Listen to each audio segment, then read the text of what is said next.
Shalom. Je prie que Dieu te bénisse, qu'il étende sa grâce sur ta vie et qu'il t'élève. Ce matin, je veux parler à une femme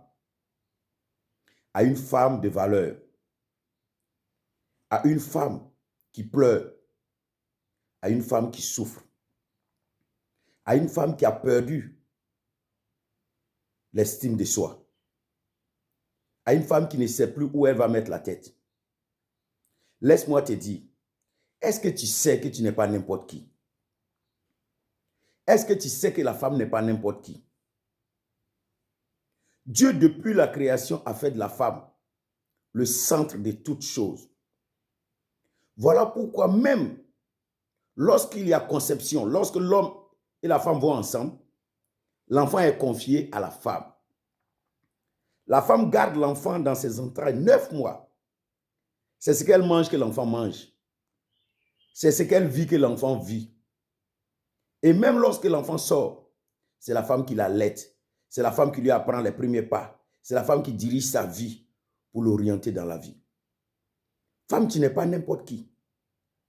C'est parce que tu te négliges que jusqu'à présent tu es là. C'est parce que tu ne connais pas le pouvoir qu'il y a dans ta bouche, dans tes genoux, que tu crois même que tout est sexuel. Aujourd'hui, on veut réduire la femme à l'être sexuel qui n'est là que pour le plaisir sexuel. Et beaucoup même se contentent de cela. Ne veulent pas faire sortir le potentiel qui est en elle. Qui dit, je veux me marier à tel, je veux me marier à tel, je veux me marier à tel. Combien de potentialités sont mortes ainsi? Combien de grâces on ne les voit pas? Parce que la femme n'a pas fait sortir le potentiel que Dieu a mis en elle. Je suis venu te dire, réveille-toi. N'abandonne pas. Lève-toi. Crois en toi. Tu as la puissance en toi. Regarde. Lorsque Dieu marchait avec le peuple et que le peuple a fait 400 ans en esclavage, le jour que Dieu voulait même libérer le peuple, Dieu a vu les hommes. Dieu a vu tout. Mais Dieu va dire en Égypte, quand tu prends Exode chapitre 3, vers la fin, Dieu dit, ce sont les femmes qui vont aller vers leurs voisines. Et qu'est-ce qui va se passer? Les Égyptiens vont leur donner de l'or. C'est la femme que Dieu va utiliser pour dépouiller les Égyptiens. Et il y a une autre histoire merveilleuse que je vois dans le livre de Nombre chapitre 27. Il y a l'histoire de 5 filles. Et les 5 filles de Shelophar, selon la lecture du nom de ces filles-là. Elles sont 5. Leur papa meurt. L'héritage, selon la loi, doit revenir aux garçons. Mais leur papa n'a pas fait d'enfants garçons. Ce sont elles qui doivent hériter. Mais la loi les empêche d'hériter. Ces 5 femmes, ce ne sont pas 6 filles-là. Elles ne sont pas 6. Elles se sont levées. Elles ont bravé le regard des hommes. Elles ont bravé le regard de la société. Elles sont parties vers Moïse. Et elles ont dit à Moïse, notre papa est mort. Son héritage ne doit pas être perdu. Nous voulons l'héritage. Moïse va prendre cette requête et va l'envoyer devant Dieu. Et Dieu dit à Moïse, ces 5 filles-là, elles ont raison. Désormais, si quelqu'un meurt et qu'il a laissé un héritage, s'il n'a pas de garçon, faites passer l'héritage dans la lignée des filles. Bien-aimé, il y a ton héritage que quelqu'un est en train de bouffer. Il y a quelqu'un qui est assis sur ta vie.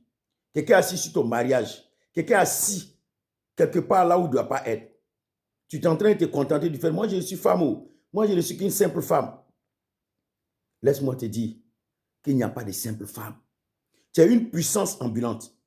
Tu as une grâce qui est en train de te promener. Tu as une bombe. C'est pour cela même dans le spirituel, vous allez voir là où la femme règne dans le monde spirituel, que ce soit dans le monde occulte, quoi. C'est dangereux. Les plus grands hommes du monde, ce sont des femmes qu'on a pris pour les faire tomber. Femme, vois le potentiel que Dieu a placé en toi et lève-toi. Déracine tous les baobabs qui t'empêchent d'avancer. Commence maintenant. Aide ton mari. C'est parce que tu n'as pas commencé à déclarer. S'il y a une situation dans ton foyer, ne cours pas derrière les prophètes, les pasteurs, les quoi. Ce n'est pas mauvais en soi d'aller chercher une situation. Mais je vais te dire, il y a le potentiel déjà en toi. Menace et ils vont fuir. Parle et la situation va t'obéir. Ne laisse pas quelqu'un dominer ton foyer. Ne laisse pas la peur dominer ta vie. Ne laisse pas les préjugés du monde te laisser derrière. Car Dieu t'a déjà vu. Il t'a appelé pour vaincre. Ce mariage-là, tu vas le faire dans la joie. Ce mariage-là, tu l'auras. Tu seras dans ce mariage. Cet enfantement, tu l'auras. Ces projets, tu vas les faire. Ces voyages, tu vas les faire. Parce que Dieu a placé en toi un nom. Femme, lève-toi et brille. Que Dieu te bénisse et qu'il étende sa grâce sur ta vie. Que Dieu continue d'étendre sa grâce sur ta vie. Qu'il t'élève, qu'il fasse tomber toutes les écailles de tes yeux. Qu'il te montre le potentiel qu'il a mis en toi et qu'il t'amène maintenant jusqu'à la profondeur de la grâce qu'il a placée en toi. Demeure béni au nom de Jésus. Amen.